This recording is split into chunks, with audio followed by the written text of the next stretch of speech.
Hey everyone, welcome to tonight's webinar, a fall market update on the San Diego real estate market and economy. And as you just heard, this is being recorded, so a lot of our viewers end up watching it on our YouTube channel. I'll share with all of you a link to our YouTube channel here shortly, where we have a lot of other videos that you can watch at any time, or you can watch this video again at the end of tonight's 60-minute presentation. If you think you have family, friends, or coworkers that could benefit from listening to tonight's real estate update, feel free to share it with them by just directing them to our YouTube channel. And with that, it's just a little bit past 5:30. So without further ado, let's spend the next 60 minutes or so diving into some content and what we're seeing in the San Diego real estate market. As I typed into the chat, if you have any questions, feel free to type those into the Q&A or into the chat, and I will go over any and all questions at the end of tonight's presentation before signing off. So a little background on myself. Who am I? Patrick Kappel, team leader of the Kappel Realty Group, a brokerage team based here in San Diego. I have a little over 17 years of experience in the San Diego real estate market. The majority, the first half of that time, I started like many of you as a consumer, as a buyer. Long before I got my real estate sales license, I was in the US Navy. And while in the Navy, one of my mentors told me the best advice I ever got in my life when it comes to finances and real estate. He said, Patrick, after every military deployment, every promotion, every duty station change, buy a property. And after 20 years, he said, you'll have more money and more income from your real estate portfolio than you would ever imagine coming from your military pension. So I stayed in the Navy for a full 24 years, so I'll have that military pension. But his advice was right. I bought a property about every 2 years throughout my 20s and my 30s, saving all my pennies, my nickels, my dimes, and I'd put that money towards a real estate purchase. Fast forward, by the time I turned 40, I owned 8 properties in San Diego, and I'm about to buy my 9th right now. Kind of foreshadowing, is now a good time to buy? I'm buying a property right now. And after building that real estate portfolio, I realized that if me, a poor kid from North Dakota, could build a little mini real estate empire in San Diego, why can't anyone? And you might build a real estate empire of one house that you live in for the rest of your life. That's better than renting. Or you might keep on buying as well and one day have 6, 10, 20 homes. It's up to you what you do in this life. My job here is just to educate you and show you the path. So when I transitioned from the Navy to real estate, I was a solo real estate agent. Then one day I had more clients than I had time in the day, and I started building the team we have today, a team of 15 agents. Our team combined has sold over $500 million in real estate. We just actually crossed 700 million in the last 5 years. You can see the education there in the middle. I've got a master's degree in real estate from the University of San Diego, an MBA with a focus in finance and real estate from UCLA, and I began my college education with the Naval Academy, where I got my bachelor's. On the right, you can see the awards. We've become the #1 large team in the city of San Diego, top 1% in the United States of America. And there's a lot of other accolades we've had. Some are listed, some are not. But long story short, this team that you see in front of you, the photo in front of you, is not one of the best. I would say the best team, and I'm biased, of course, but the best team in San Diego and one of the best teams certainly in the United States. We sell about $10 million per month. Everyone on the team owns real estate, 100% of the people on the team. Most of them own multiple properties. They're investors themselves. They've all got great college degrees. They know what they're doing. So if you want to work with the best of the best, feel free to reach out to me and you'll be able to work with our team. We work with just about everyone from first-time home buyers to people buying their 10th investment property and everything in between. So with that, let's dive into the data. Let's dive in the information. I want to make sure that even though you're watching this webinar, you have access to all of our webinars, because as you can see on the screen in front of you, not only do we give these quarterly economic updates, but we also have webinars like investing in real estate, how to buy a 2 to 4 unit property, house hacking, how to buy your first home with no money down, utilizing government grants, free money that the state or city will give to you to help you buy your first home. So with that, scan that QR code you see in front of you, or just go to YouTube and type in Kappel Realty Group, and you'll find dozens of other videos that will help you with your real estate journey, being if you're a first-time buyer to a long-time investor, everything in between. We're here to help you, and we're here to help you through education. Because although I work in real estate sales, I have learned to be good at whatever it is you do. And for me, it's real estate. You need to be able to educate. So my goal in life, my mission in life really is not real estate sales, although that's what we do. It's education. And it's educating you and people like you when it comes to real estate. Because I know I get it. It can be a scary thing to go out there and buy and sell real estate. And the only thing that helps subside fear is education. So with that, let's get educated. Whenever I put together a presentation or a new quarterly presentation, I spend time looking at numerous sources to put together a concise slide deck of information to share with you. So let's share some of those sources. I like to give credit where credit's due. John Burns Research and Consulting, Keeping Current Matters, San Diego Association of Realtors, last but not least, Reports on Housing. These are all great real estate resources that most of you, especially if you work in real estate, you should be able to have access to. Now, when I started making tonight's presentation, I usually have like 4 or 5 takeaways. And I thought, let's keep it simple. There's really 2 major takeaways for tonight that I want to get through to you. The first, if you are going to buy real estate in the future, buy now before prices and competition go up. Now you might be thinking, well, Patrick's a real estate agent. Of course he's going to tell me to buy now. But if I was really, really good at trying to make people do all kinds of things, let's say you should buy now and sell now. But guess what major takeaway number 2 is? If you're going to sell, don't sell right now. You might want to wait until the spring to sell, when demand and prices will likely be higher. So the big takeaway is the fall and the winter are usually the best time to buy, the worst time to sell. The spring is when things start to shift and it starts to become a good time to buy. Any real estate agent that tells you it's a good time to buy and a good time to sell is lying to you, because two sides of the same coin can't be landing at the same time. Right now is the time to go out there and buy. And we'll look at some data to see why. Because I always say the whole phrase show and tell. Remember when you're a little child and you'd go to 3rd grade and you get to show your favorite possession, show and tell. It's more important to show than it is to tell. So I'm going to show you the data that made me come up with those 2 key takeaways for you. Everything comes down to supply and demand. In San Diego, specifically San Diego, we don't have enough supply relative to demand, period. And as demand goes up, which it will as interest rates go down, we will see prices go up. Now, when you look at real estate news, what you will usually see on the internet, on podcasts, on TV shows, on the radio, is going to be national news. Real estate is very local, very specific. Just like a sports team.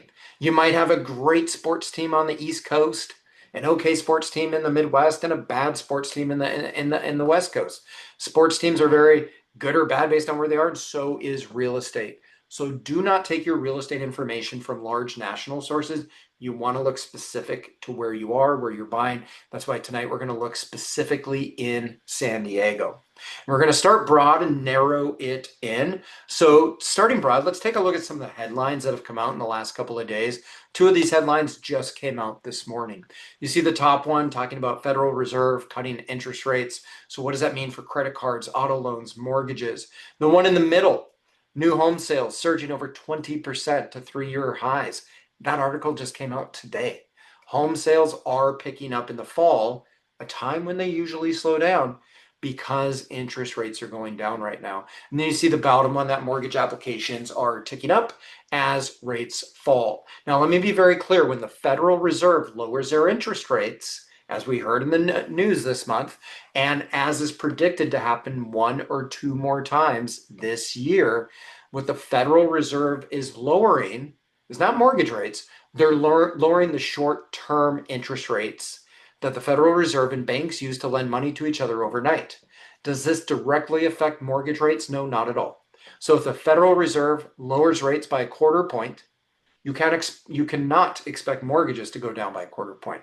It does not correlate directly, but there is an indirect correlation. And usually the trend that the Federal Reserve is going with interest rates is the trend that mortgage rates will often go as well. Usually, there's a lot of economic factors in it, but what mortgages follow, what the 30-year mortgage follows, is the 10-year Treasury. The US 10-year Treasury bill, when it goes up, mortgage rates go up. When 10-year Treasuries go down, mortgages go down. Why is that? There's a lot of reasons for it. One is most mortgages are held for about 10 years. Another is the same buyers of 10-year Treasuries are often the same buyers of 30-year mortgages. But there's usually a spread between the 10-year Treasury and the 30-year mortgage. So they're not going to be the same, but they're going to be similar in the direction we're going. But if all that's kind of confusing, just know this. As the Federal Reserve continues to cut interest rates over the next year or two, you should expect mortgage rates to go down. As you expect mortgage rates to go down, you should expect demand for real estate and thus the price of real estate to go up. And we'll put some numbers and some math behind that statement tonight as we go into the presentation. Now, in the real estate industry, we know that as rates go down, buyer demand goes up. And this article came out from Keeping Current Matters back in 2023, but it's still a true fact that when rates are above 7%, buyer demand is usually pretty weak. When rates are 6.5 to 7, buyer demand, while not weak, is pretty limited. Buyer demand really starts to pick up when rates get below 6.5 and becomes very strong when they drop below 6 into the 5s.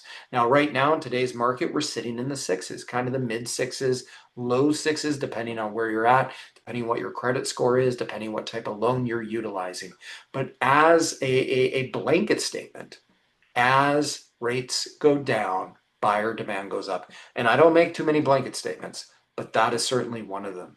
Now, San Diego, I say, is a good market to buy and own in, but I can't just say that. I have to show you why. So let's dive into some data on San Diego versus the rest of the country, because I understand when you consume news, a lot of it's national news. So we got to break it down market to market to market. What you're looking at right now is a map of the US put out by John Burns Research and Consulting every single May in the spring. John Burns Research and Consulting is the #1 foremost research real estate company in the United States of America. They put out like an 80-page report every single spring looking at every major market throughout the United States. Now, you might wonder, why are we looking at May 2024? Because I want to compare and contrast it for you to 2025, which will be the next slide. But take a look here. When you look at a little over a year ago, May of 2024, John Burns ranks various marketplaces, including San Diego, as very strong, normal, slow, or very slow. And in 2024, there were about 6% of US cities ranked as very strong. What does that mean? That means sales are happening, the market is moving, homes going for sale are going into escrow, new home development communities are selling off properties at a pretty good pace. What does it mean to be slow? It means not much is selling, not much is moving. People aren't buying. New home developments are having a hard time selling their new inventory. So while you see the majority of the country was normal, some of it was strong, very few cities were very strong. But last year, the 3 cities ranked as very strong were San Diego, Orange County, and Riverside. And you can also see that they're kind of Southern California and East Coast. That's where you see most of the green. Now let's take a look forward to this year, 2025. And what did John Burns Consulting put out? Half the amount are now very strong. Went from 6 to 3%. And the only 2 markets still ranked this year as very strong real estate markets are good old San Diego in Orange County. And this does not surprise me as well. And let's think about it for a minute. San Diego and Orange County, these 2 SoCal counties, have seen some of the biggest economic growth because of what's happened in tech, what's happened in biotech, what's happened with all the venture capital money moving into San Diego. You'll see in a subsequent slide that a lot of folks moving to San Diego are coming from the Bay Area. San Francisco, coming from Seattle, another big tech hub. So as I look at the map for 2025, and I don't just work in the business, I'm a consumer just like you. I buy real estate too. As I mentioned, I'm buying a property right now. I want to make sure I'm making intelligent decisions with my own money. And when I see dark green and I see it on San Diego and I see it nowhere else in the country, I know I'm putting my money in a safe place when I put it in San Diego real estate. What's one of my takeaways? And this isn't John Burns talking, this is me talking. Do not buy real estate in the Midwest or in Texas or in the Southeast unless you live there or have to buy real estate there. Why do I say that? Because look at the Midwest, look at Texas, look at Florida. Those are weak real estate markets. Those are real estate markets where we are seeing prices fall. We are not seeing prices drop in San Diego. We are seeing prices hold steady. In fact, this year, we even saw real estate values go up a bit, and we're one of the only markets in the country where real estate values are going up, certainly not falling. And I'm not biased against the Midwest. I'm from North Dakota. I grew up in the Midwest. I love the Midwest, but I would not recommend buying real estate there. Now, I also say in all capital letters, we are fortunate we can buy owner occupied in San Diego. What do I mean by that? Owner occupied. What a funny phrase. That means you can buy a house, you can buy a condo, you can buy a duplex, you can buy something in San Diego with an owner occupied loan. Nobody on planet Earth can do that except people that live in San Diego. Well, what's so special about an owner occupied loan?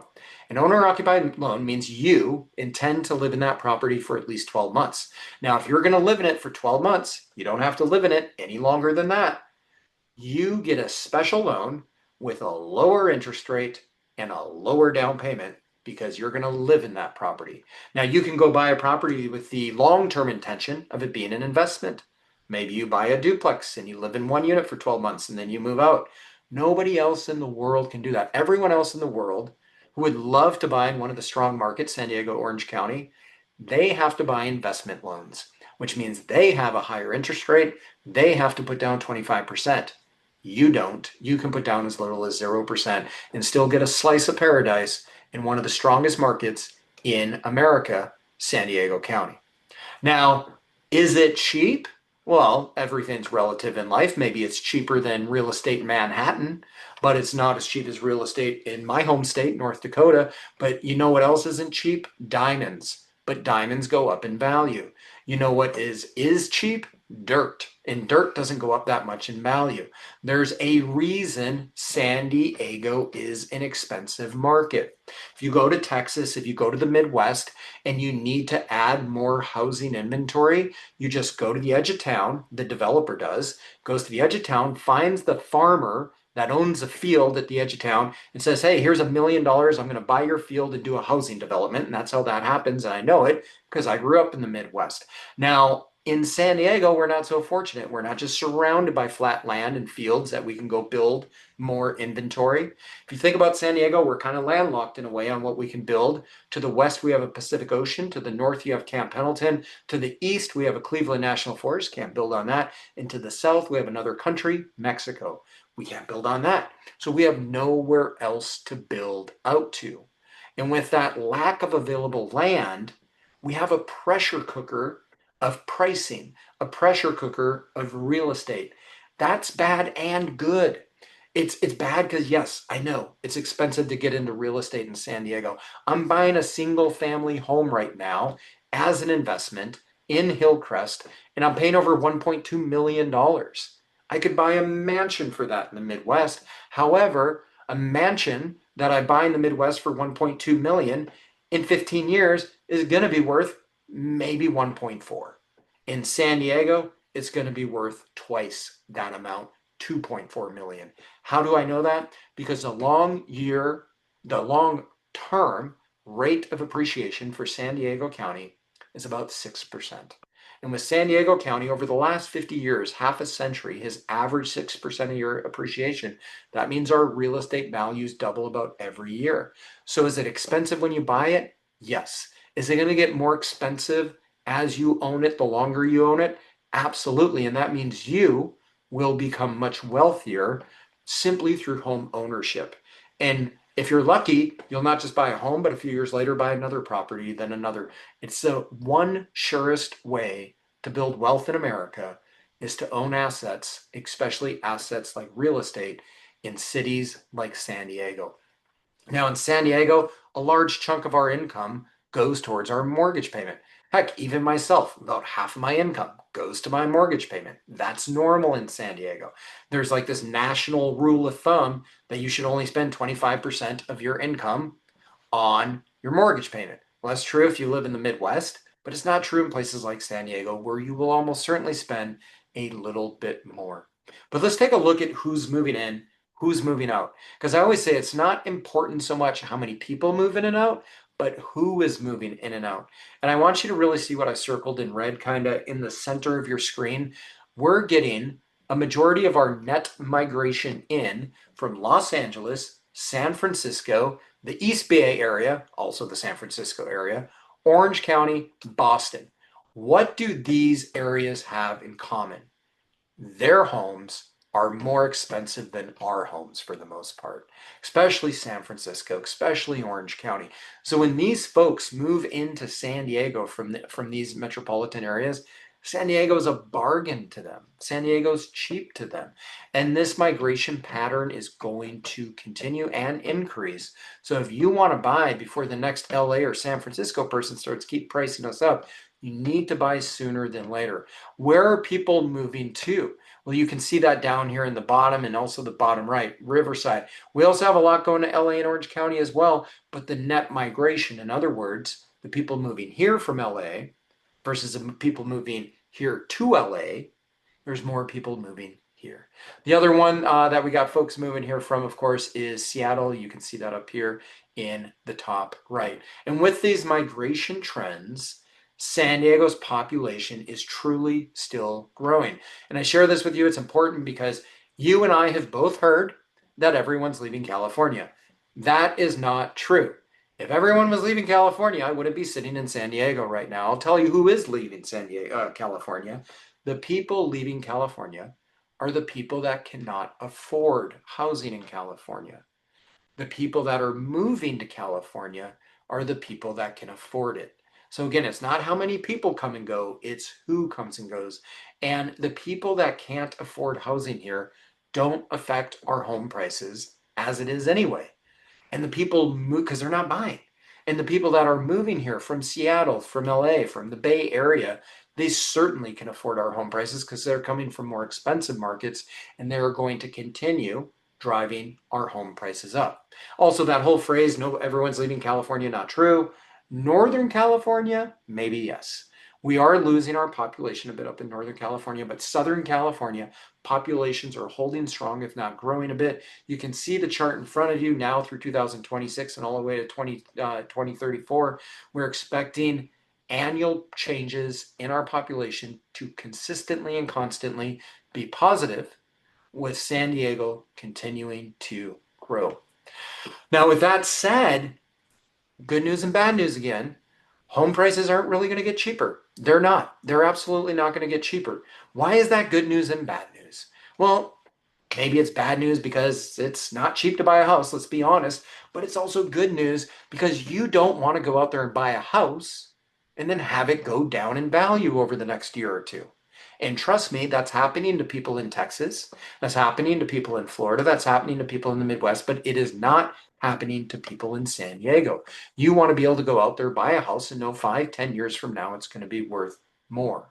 So San Diego affordability has improved a little bit over the last few months, not because home values have gone down, but because rates have gone down a little bit. And we'll take a look at rates and what they're doing here during the second half of the presentation. But how are people then in San Diego buying homes? Well, a large chunk are getting help from family. As a parent, one of the biggest gifts you can give your children, besides an education, is helping them get a start in life if you're able to. As a child, do not be ashamed to ask your parents to help out because you can see in front of you 42% of Gen Z home buyers get a little bit of assistance from family, either mom, dad, uncle, aunt, grandma, grandpa, someone, and even renters. Look at that on the right, 40% of Gen Z renters are getting help from family. Wouldn't you rather have family help you buy versus rent? Because at the end of the day, renting is just like burning money. You're throwing it in the trash. You're never going to see it again. You're not going to gain any equity. At least when you have a mortgage, you're gaining equity, you own an asset, and you're paying down your mortgage. So you own a property free and clear. Why do we have this housing crisis? It's not because of interest rates. It's because we haven't built enough housing. Take into consideration this fact. One of the largest generations in American history is millennials, then followed by Gen Z. Millennials are now in their 30s, early 40s. And 30s, generally, first time homebuyer age. People are getting married, having babies, and buying houses by the time they're in their 30s quite often. And in their 20s, people are even starting to buy homes. So you have these two huge generations, millennial and Gen Z, largest generations in American history, intersecting with the least amount of home building construction that we have ever had in any 10-year decade in my lifetime. And you can see that deficit in construction in the chart in front of you. Pretty much from the Great Recession coming out of 2008, 2009, we have a lost 15 years, decade and a half of underbuilding. We will not be able to catch up on that no matter what the politicians say. We will not solve the housing crisis. We just don't have the manpower, we don't have the ability, we don't have the land to be able to carve out and build the amount of housing we would need to make up that 15-year deficit that we just came out of an experience. So for buyers out there, and I know some of you are sellers, we're going to talk about sellers today too, but for buyers out there, what are some of the biggest mistakes buyers are making? Trying to time the market. You just can't do it. You can do it a little bit. Like I said, it's good to buy in the fall versus in the spring, but you can't time it like I'm going to buy this year, not next year. I'm going to buy in 2029 instead of 2025. Nobody's going to know for sure what's going to happen. My mentor told me when I was in my 20s, buy real estate, never sell it. He didn't tell me to buy when there's a recession, buy when interest rates are high, buy when interest rates are low. He didn't tell me buy because of A, B, and C. He just said buy. And that's what I did. Every 2 years, just buy real estate. So you can't time the market. Just get out there, jump in the deep end, buy. Number two, overextending budgets. You want to make sure you don't overextend your budget. Now, your budget's going to be, a significant chunk of your monthly income if you're living in San Diego, but that's okay. That's normal. 10, 15 years later, when you see how much your equity and your net worth has gone up in that real estate, you'll thank yourself for making that purchase. Number three, this is a big one, missing out on assistance programs. Let me tell you, if you're a first-time home buyer, you probably do not need your down payment, or you certainly do not need all of it. Now, first-time home buyers, and what is a first-time home buyer? You would think it's someone who's buying a home for the first time. But in California, first-time home buyer is defined as this: a person who has not lived in a home that they own for the last 36 months. You can own 5 homes if you want to. If you haven't lived in one of them for 36 months, you're a first-time home buyer. And in California, if you're a first-time home buyer, there are over a dozen down payment assistance programs that will help you with your down payment, covering a portion of it, if not all of it. In fact, my sister, who's on our team, she just helped a client with over $100,000 in down payment assistance they got to buy their first home. Imagine being given over $100,000, don't even have to pay taxes on it, didn't have to work with it, work to earn it, and you're just given over $100,000 to go buy your first home. That is crazy, but it's true. It happens. My sister just helped someone with it this week. The challenge with that, though, is you got to work with the right real estate agent. You got to work with the right lender, because I guarantee you this, 99.9% of lenders and real estate agents do not know anything about down payment assistance programs. And if you work with the wrong one, you'll miss out on the opportunity to get tens, if not hundreds of thousands of dollars to help you with your first home. And fourth, last but not least, not leaning on the experts and the pros. Zillow is not the expert. Redfin, well, not to knock Redfin because they're another broker, but the pros. I know these are your two big websites people usually go to. Let me tell you a little secret. When you go to Zillow, Zillow doesn't care about you. When you go to Redfin, I don't know if they care about you, but I'll tell you what they do care about: your money. And they sell your data.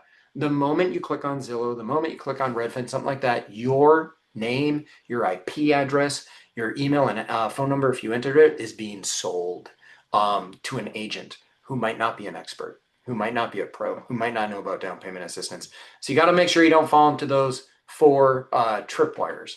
Now, people are still saying real estate, best long-term investment. You can invest in gold and stocks, mutual funds, savings accounts, bonds, cryptocurrency, something I don't do, but you could.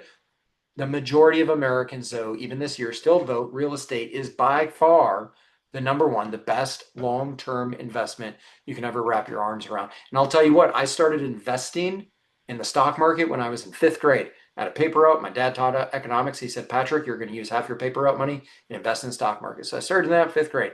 I have invested in about everything under the sun that you can invest in. And there is nothing, bar none, nothing that has given me better long-term returns than real estate.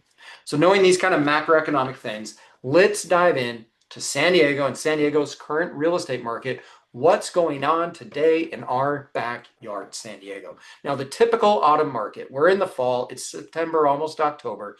Usually as we go in the fall, supply goes down, demand goes down, and market time doesn't change much. So what is that? Supply, number of homes for sale. Demand, number of people that want to buy homes. Market time, the amount of time it takes for a home to sell. Usually doesn't change much. But we've had a little bit of a change in the last couple of weeks because interest rates are going down a little bit. Supply has gone down a little bit, just like it usually does in the fall. However, demand, the number of people that want to buy a house, has gone up a little bit. And thus, market time, the time it takes to sell a home, has gone down a little bit in the last week or two. Now, why is this? Because buyers are starting to see interest rates go down, which is making them think I should buy now. Well, trust me, if buyer demand is going up a little bit in the fall, guess how much it's going to go up in the spring. With the spring being the traditional time when lots of buyers come out of the woodwork to buy, coupled with interest rates will likely be lower in the spring. Demand is going to skyrocket, I would project, in the spring. Now, this fall, I showed you kind of what we're doing compared to what we usually do. Let's take a comparison look at the last 3 years, 2025, 2024, and 2023. Taking just a snapshot of mid-September, you can see the difference in interest rates. Today, sitting in the sixes, low sixes, mid sixes at the most. And if you go back 2 years to 2023, rates were above 7%. That is what slowed the market now. We're starting to pick up some speed. You can see the payment on $1 million home today is cheaper than it even was 2 years ago, just because of these rates going down. That said, there's a lot more inventory out there. 6,000 homes, over 6,000, compared to almost 5,000 a year ago and less than 3,000 2 years ago. So as a buyer, you have a bit more inventory that you can pick from. Demand, you can see, is higher now than it was the last 2 years. However, expected market time, the bottom line, is longer than we've ever seen. Why is that? If demand is higher, simple, because there's more homes for sale, over 6,000. So when we look at the number of homes for sale and we compare it over the last 3 years, and we compare it against another very good metric, pre-COVID 3-year average. So the green line on top, as you can see in our little description on the bottom of the graph, is the 3-year average of homes for sale from 2017 to 19, before COVID. So before COVID happened, in San Diego County, any given day, we'd have about 5 to 7 homes, 5 to 7,000 homes for sale. Why is it important to know this? Because after COVID, a lot of things changed. Interest rates went way down, and then they went way up. And that really shifted up the market a bit. So it's always nice to see how are we benchmarked compared to what we used to be before COVID. But I'd like to really pull your attention to, although we have less inventory, homes for sale, than we did before COVID, we have a lot more inventory for sale than we did in 2022, 2023, 2024, the last few years. In fact, we have almost twice the amount of inventory as we had during those last 3 years. We have almost 3 times the inventory we had in 2023. There's a lot more inventory out there. What does this mean to you as a buyer? What does it mean as a seller? As a seller, that means you're competing against a lot of other sellers. As a seller, If you overprice your home when you go to the MLS, you're not going to sell your home. And if you do sell your home eventually, it's going to be after many, many, many months, after multiple price reductions. And when you finally do sell the home, you'll maybe get one offer and it's going to be even below your latest price reduction, and you will sell it for less than it's worth. That sounds crazy, but let's say a home is worth a million. If you price it above a million, I guarantee you it's going to sell for less than it's worth. It's going to sit, sit, sit, sit. Now, as a seller, if it's worth a million and you price it for like 999,000, just below what it's worth, you're probably going to sell it for more than it's worth because you're going to get multiple offers really quick. I tell you, my family, my friends, when they sell real estate, I always say price it right below what it's worth. You'll sell it for more than it's worth, and you'll sell it pretty quick because it's all about the demand. Now, as a buyer, what does this mean? When you're out there looking at homes, if something's been on the market for 2 or 3 months, doesn't mean anything's wrong with the house. Could be a perfectly fine house. The challenge is the seller just overpriced it. And if a seller overpriced a home, it could sit for a long time. So don't be scared of homes that sit for a long time if you're a buyer.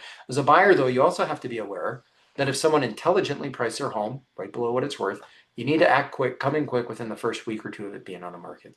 But right now, we do have a lot of inventory relative to what we have had the last couple of years. But let's take a look at the other end of the equation, the demand. How many buyers out there? How much demand is there? Now, when you see this chart of demand, what is the definition of demand? It is how many escrows are being opened every single month, every single week. And we can see that we have a lot less demand than we had pre-COVID. We have less demand than we had in 2022. In fact, the demand is pretty close to where it was all of this year, similar to 2023, similar to 2024. But look at the supply. The supply is twice of what it was in 2023-24. So when you have about twice the supply but the same demand, you can be a little bit pickier as a buyer. As a seller, though, you have to listen to your agent. You have to price it right, or you're going to have a hard time selling the home. Very important to be aware of as a seller. I'd also like to point out that usually in the fall, coming into September here, demand starts to go down. Not this time, because interest rates have gone down a little bit, and you can see demand is kind of holding steady. It's holding steady. It's not going down the fall as we often see. That's good. That's good for the real estate market. Now, expected market time, I already said we had more inventory than we've ever had in 3 years, and the same amount of demand as we've had in 3 years.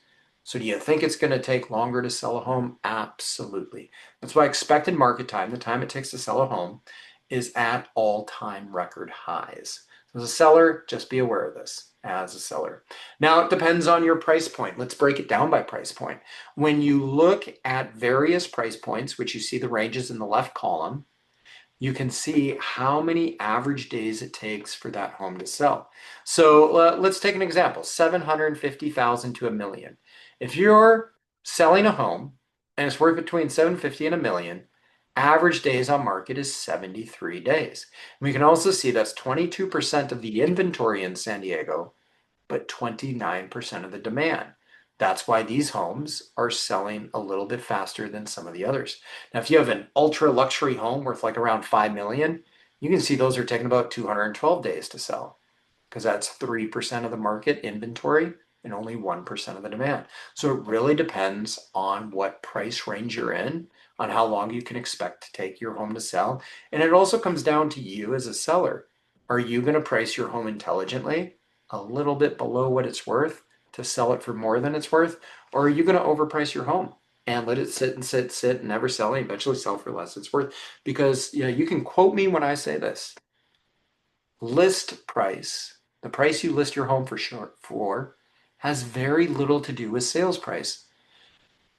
Virtually no homes, virtually very few homes. Let me say this, a very small percentage of homes sell for their list price.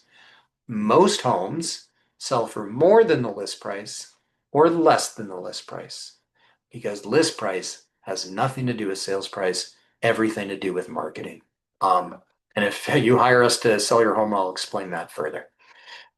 Inventory is still well below historical norms. I want you to know this as a buyer. If you're a buyer out there, be aware of this. Although there's more inventory today than there was a year or 2 or 3 years ago, there's still not a lot of inventory. Let's take a look back going over 5 years now, going to pre-COVID, going back 10 years to 2013, 12 years. Inventory today between single family homes in red, attached homes in gray. And what's an attached home? A condo, a townhome. Those are attached. And you can see that our inventory, while higher than the last few years, is still astronomically below our long-term averages before COVID. Percent of original list price received. I share this to illustrate a couple of things. One, homes are still selling pretty close to their list price, within 5%. Some homes sell for less, some sell for more. Just about everything's going to sell within 5% plus or minus. You want to be that one that sells above list price. You want to be that one that gets multiple offers because you want to send out seller multiple counter offers instead of seller counter offers. And this is not a listing appointment that we're going through right now, so I'm not going to strategically tell you why you want to send out SMCOs instead of SCOs. If you're ever going to sell your house, give me a call. We'll explain the difference between an SMCO and an SCO and why you want to send SMCOs and how you can do it.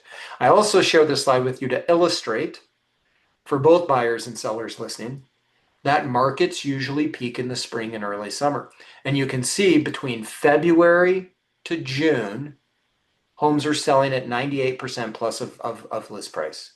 And then in July, the market slows down. August, it slows down even more. September, even more. And things really start to slow down until they bottom out, typically around December, January. And then they start picking up again in February. That's the seasonality of it. That's why I say now is a good time to buy, not a good time to sell. And in the spring is a good time to sell. Now, homes, where are we at on inventory? You can see that we have more months of supply of inventory on condos than we do on homes. Now, I might be thinking, well, Patrick, what about this slide? This slide I showed you just 2 minutes ago, we have more single family homes for sale than we do condos, but we have more months of supply of condos than single family homes. What does that mean? Months of supply, and right now you can see months of supply is 2.8 for single family homes, 3.8 for condos. That means that if no new single family homes came for sale as of today, it would take 2.8 months for everything on the market today to sell based on current demand. And for condos, it would take 3.8 months for every condo on the market today to sell if no new condos came to the market. So it takes a little bit longer to sell a condo. There's a little bit less demand for condos than homes. So I say at the top, sometimes I get this funny question and people will say, what's going to appreciate more, a condo or a house? And I'll say 9 out of 10 times a house. But it also depends on the neighborhood where you at. But I also say that the best first property to buy is the one you can afford. The first property I ever bought in my lifetime was a condo. The second property I ever bought in my lifetime was a condo because that's all I could afford in my 20s. It was until my third property that I finally bought a house. But you'll learn that it's hard to buy a house in San Diego if you don't first buy a condo, which is usually like a starter home when it comes to San Diego. Median sales price. We're going to dive into this, but I want to illustrate that sales price, the value of real estate really in the nation. Certainly San Diego went up a lot 2020, 2021, 2022 because interest rates were so low. Then we started raising interest rates in 2022, and you can see in the chart on the bottom that real estate values went down for a little bit, not long, just a little bit, when interest rates were going up. And then the market, i.e. us consumers, realized, hey, this is the new normal, and prices started going back up. And they've kind of found their peak. So San Diego median sales price, you can see, even with the high interest rates we've had, we are hitting all-time new record highs. Almost 1.1 million for detached homes. Last month, the median sales price detached homes 1.075. The month before, 1.087. The month before that, 1.075. So you can see we're hitting these record high levels of real estate values, home sales prices, even with high interest rates. So you tell me what's going to happen when interest rates go down. We'll see those home prices go up even further. Same thing's happening on the column on the right, condo home prices. Now, what I want to illustrate to you, very, very important to understand what we're about to talk about here. the rates and payments of San Diego County homes over time. Now, first, let's read this little quote in green. San Diego home prices are not at a peak. San Diego affordability level has found its peak. This affordability peak will remain. Thus, as interest rates lower, home prices will increase. What does all this mean? Home prices haven't found a peak, guys. Affordability level has. And what I mean by that is, let's take a look at our interest rates, which are in orange, and our monthly mortgage payment, which is in blue. Because when buyers buy a house, they're not just looking at the sticker price of the house, they're even more so looking at their monthly mortgage payment. Now, mortgage payments were pretty low during COVID and with the low interest rate environment. But as I mentioned, 2022, look what happened in 2022. Interest rates started going up. Thus, monthly mortgage payments started going up. Now, in San Diego County, we have found the ceiling because for about 2 to 3 years now, no matter where interest rates go, monthly mortgage payments are remaining around $5,000. That doesn't include your taxes and insurance, just your principal and interest, your mortgage portion of the payment. We've remained around $5,000. That is our ceiling for what the average San Diego home buyer can afford.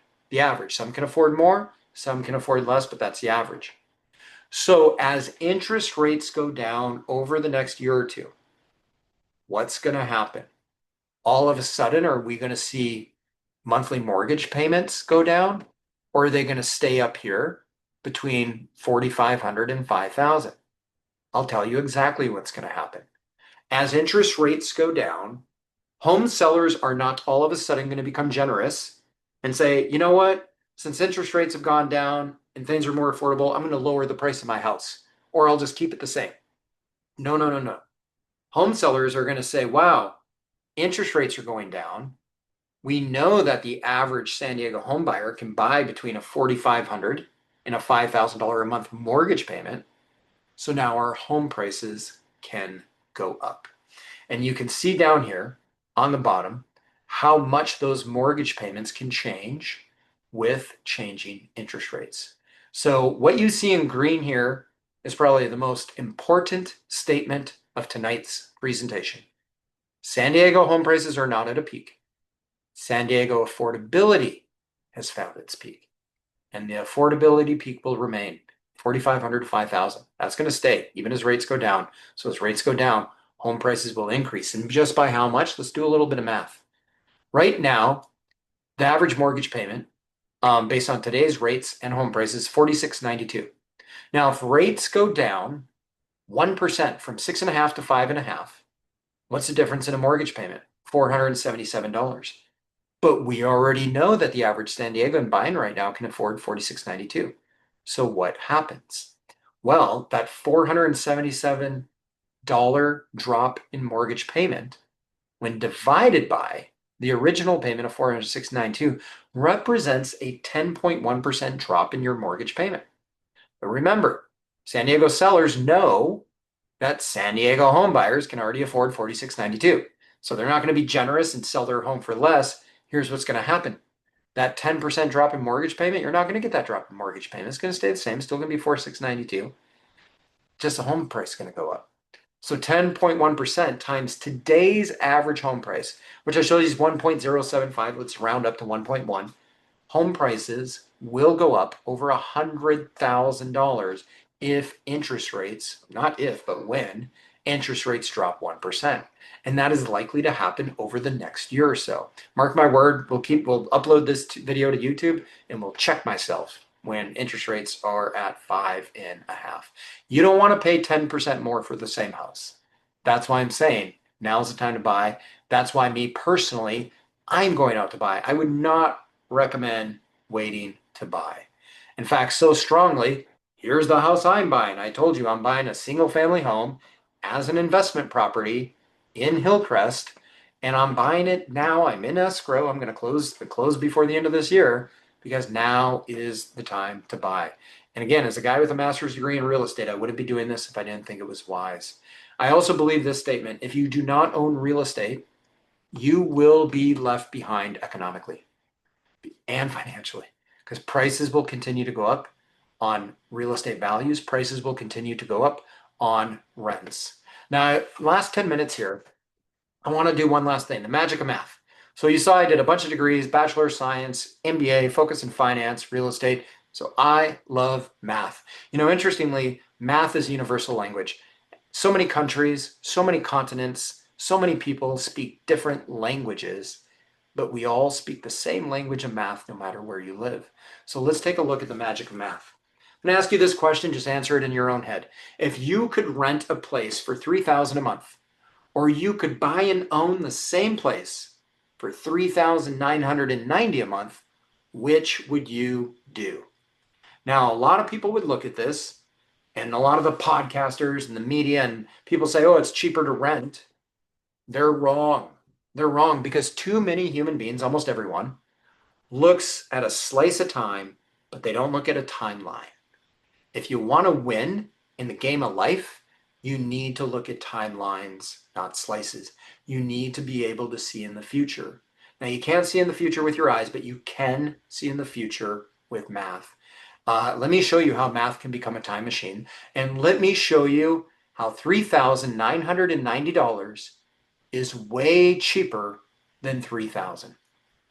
We're going to peel back the layers of math. Now, what you're looking at is an eye chart. I get it. It's a big spreadsheet. I built this spreadsheet when I was in grad school, and I built it to show the difference between renting versus owning over the long time. So what this spreadsheet does is it goes down 360 months. Month 1, 2, 3, 4, goes down 360 times. You can't see the whole thing. It's just a little screenshot I took. Why 360 months? Because that's 30 years. That's how long a mortgage is. So let's zoom in. We're zooming in here in the top left where you see all these pretty colors. And if you want to dive into this for your own purposes, your own sake, become a client of my team and we'll do this for you, for your purchase, to show you what your personal math will look like going forward in your personal financial life. But for example purposes, let's take a look at this example, 801 West Hawthorne Street, number 210. You see it in the top left. It's a $500,000 condo. I know this condo very well because I own it. I've owned it since 2009, and it's now a rental property. I have tenants in it. Now, my tenants pay me $3,000 a month. That's how I know it's $3,000 a month that you could rent it for. Now, imagine you buy it. And imagine I told you you could buy it with no money down, and you can, because if you're a first-time home buyer, all you need is a 5%. The government will give you that 9 out of 10 times. So you put down 5%, you get today's interest rate of 6.5. You see that down here in the bottom left.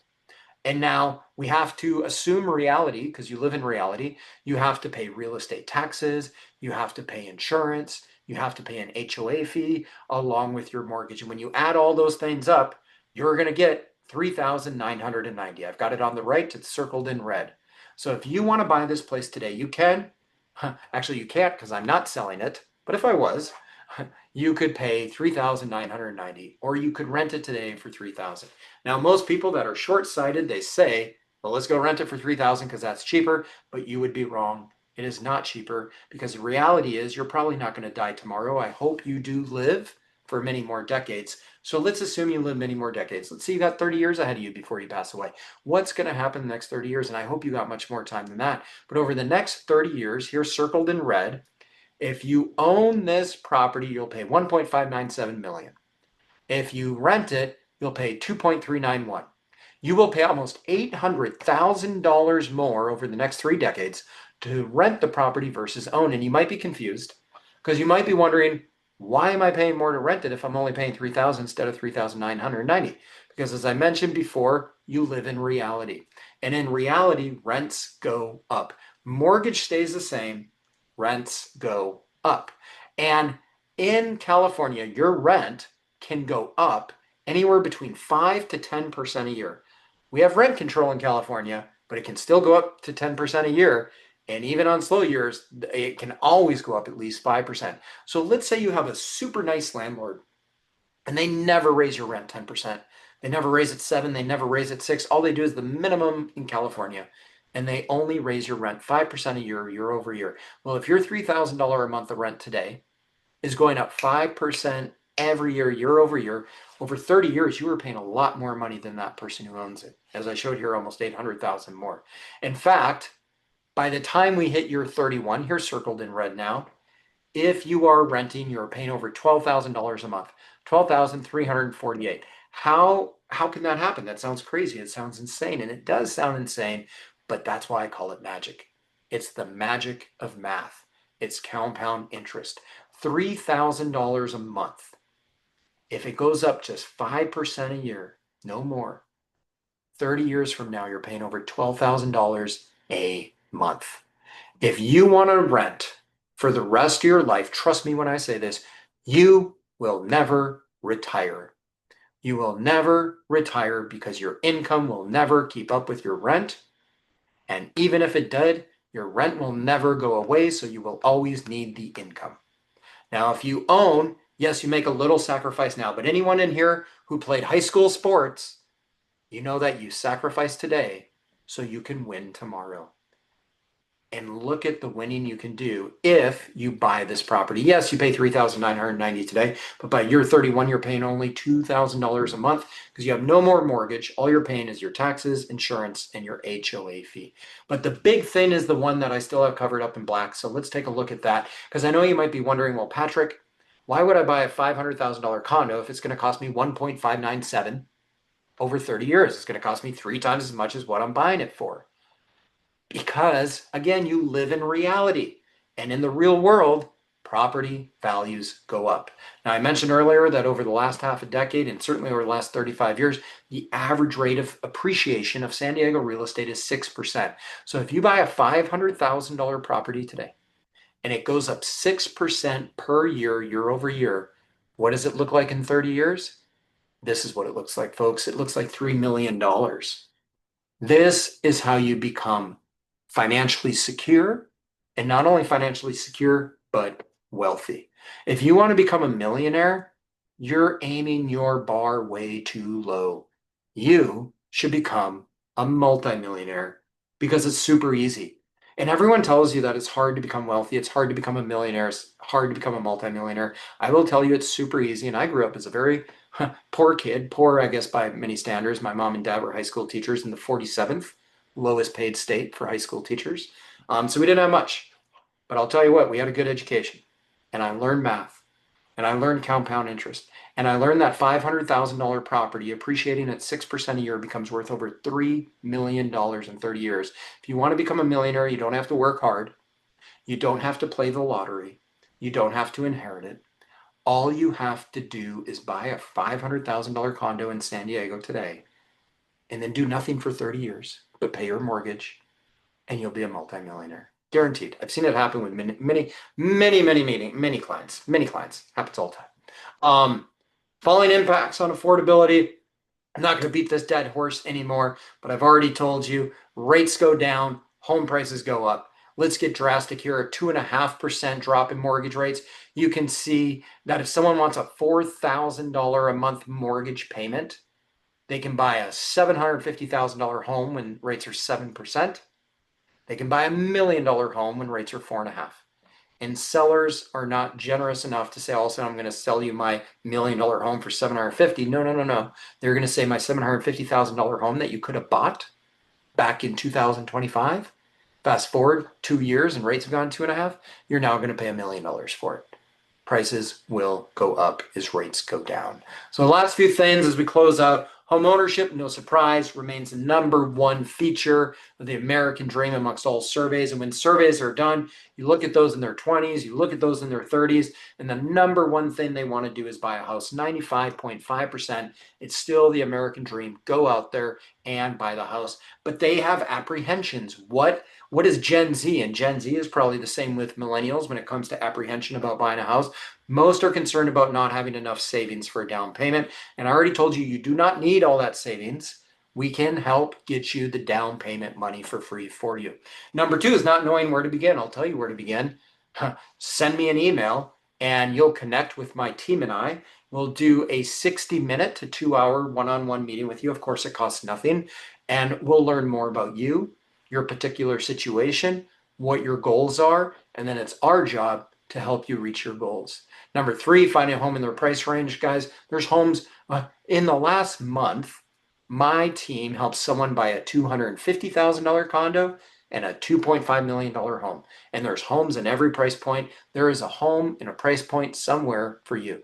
Not having good enough credit, if you don't have good enough credit, all the more reason to call us because we can help you fix your credit. Or having too much student loan debt. Don't worry about student loan debt. Lenders don't care how much debt you have. They care what your monthly debt obligation is relative to your monthly income. So don't go pay off all your debt before first talking to a lender. I mentioned the down payment assistance programs a million times today, and here they are. They come from the San Diego Housing Commission. They come from California Housing Finance Agency. And here's an example we use with our clients dozens of times.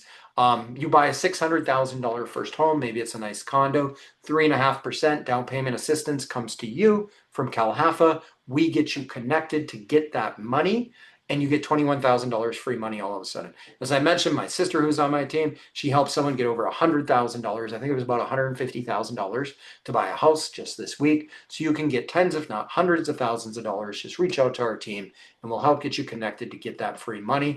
Over the last year or two, we have helped our clients combined access over $1 million in this down payment assistance in the various programs that are out there. And I'm going to end tonight's presentation, then I'll take a look at the questions, but I want to leave you with this one thought.